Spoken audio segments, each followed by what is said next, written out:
In your mind right now, think about some particular event or act in your life that you feel very bad about, that you really regret that took place. If you had to do over again, you would do it differently. With that there, I want you to see yourself in your mind's eye and say to yourself, I love myself unconditionally, and I forgive myself. If I knew better, I would have done better.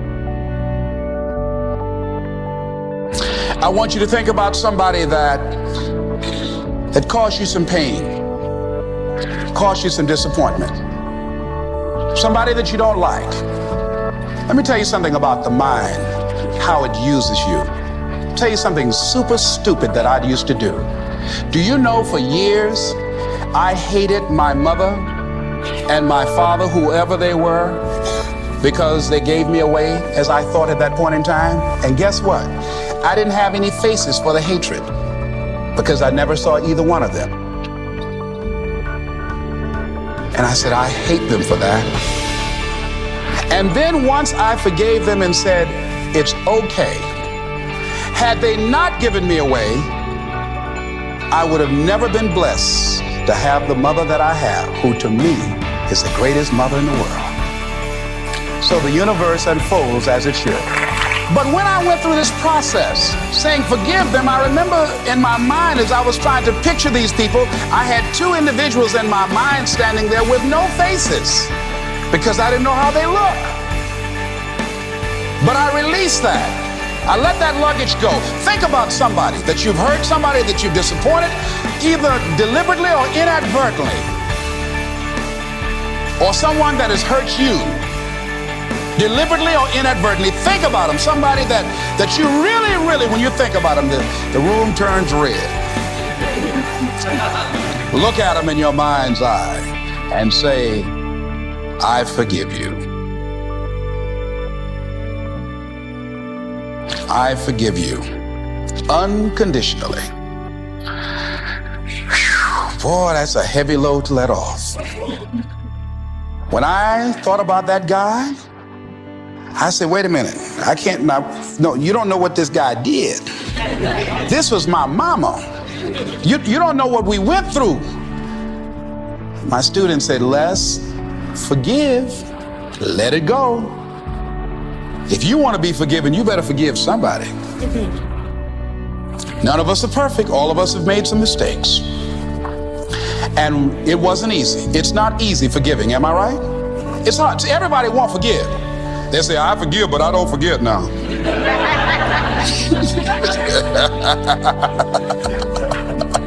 Let it go so you can grow. Forgive and grow. I had to let that luggage go. You see, your mind is, you know, when you go into a service station to get gas, you don't go in there and just start pumping. When you push the lever up, it clears the previous bill. By the same token, if you want to begin to move, you've got to clear your mind of all the unnecessary luggage and baggage that's weighing us down.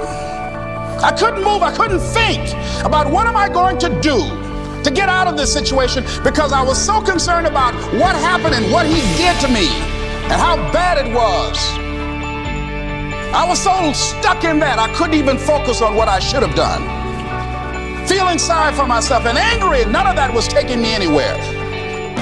So pretty soon I learned through effort, made a conscious, deliberate, determined effort. I had to let it go. I had to forgive it. Let it go and begin to focus on developing myself. And I say to you, you're going to have people to do things to you. Things are going to happen to you. And the most important thing to do is to harness your will and let it go and move so you can grow, so you can get on with your life. It doesn't matter about what happens to you. What matters is, what are you going to do about it? What are you going to do now, Les? Huh? How long are you going to tell everybody at the bus stop and anybody who would stand and listen to you? How long are you going to repeat the same thing over and over and over and over and over again? How many times do we have to hear that? Don't go around telling people what your story is. Everybody has a story. 80% don't care and 20% glad it's you. George Bernard Shaw said there are two kinds of people in life. You know, he said those that make things happen, those that watch things happen, and those that don't know what happened. And he said the people that get along in this life look around for the circumstances that they want, and if they can't find them, they make them. They create them. So part of beginning to get unstuck, you've got to decide that the behavior pattern that you have adopted doesn't work for you. You've got to change your strategies, and changing your strategy means reinventing your life. Recreating you, and you have the power to do that. You can decide that you're going to change, that you're not going to be a wimp. You can decide that you're going to stand up to life. You can decide that I'm going to live each day as if it were my last. You have the power to make that decision. You can decide I'm going to work on myself and develop myself. I'm going to empower me. And all of these things that are happening to me right now, they're just temporary inconveniences. They're not stronger than I am. I'm in charge here. The next thing that is important is that expect things to get better for you, because they are. See, life is cyclic. You're not, whatever experience you're having right now, it has not come to stay. It has come to pass. Not to stay, just to pass. It's just going through. The biggest challenge is to know what's happening. This is a part of this thing we call life. This too shall pass. And maintaining perspective, putting it in perspective. Find somebody that you can help so you can forget about you for a moment. See, sometimes the best thing to do is to be. Sometimes you have to just back up and go within yourself. A bow and arrow, you can't take a bow and just push it out in the air. You just can't push the arrow out. You have to pull it back and then release it. Sometimes you have to back up and go within and pray and meditate and recharge your batteries. Go away, clear your head, and then come back and look at it from a different vantage point. Don't operate while you're under the spell or the effect of what's going on. The other thing is, take full responsibility for your life. Accept where you are and the responsibility that you're going to take yourself where you want to go. Someone said we have two primary choices in life. We can either accept conditions as they exist, or we can take the responsibility to change them. See, a lot of people want to exempt themselves from taking responsibility. All they want to do is talk about the problem. Every time you see them, they'll tell you their story over and over and over and over again. No. You want to take responsibility for your life. I got me here, I can get me out of this. And I'm getting out. I'm not going to be a volunteer victim. Reinterpreting our past. Understanding and knowing that we can move from where we are. That we can begin to design the kind of life that empowers us, that gives us happiness, that enable us to be on top of who we are. Knowing that as we begin to explore new horizons and new vistas in life, that as we begin to focus on developing ourselves, as we begin to elevate ourselves and not to follow the crowd, activating the thinker in us and disciplining and putting on hold the emotional part of ourselves.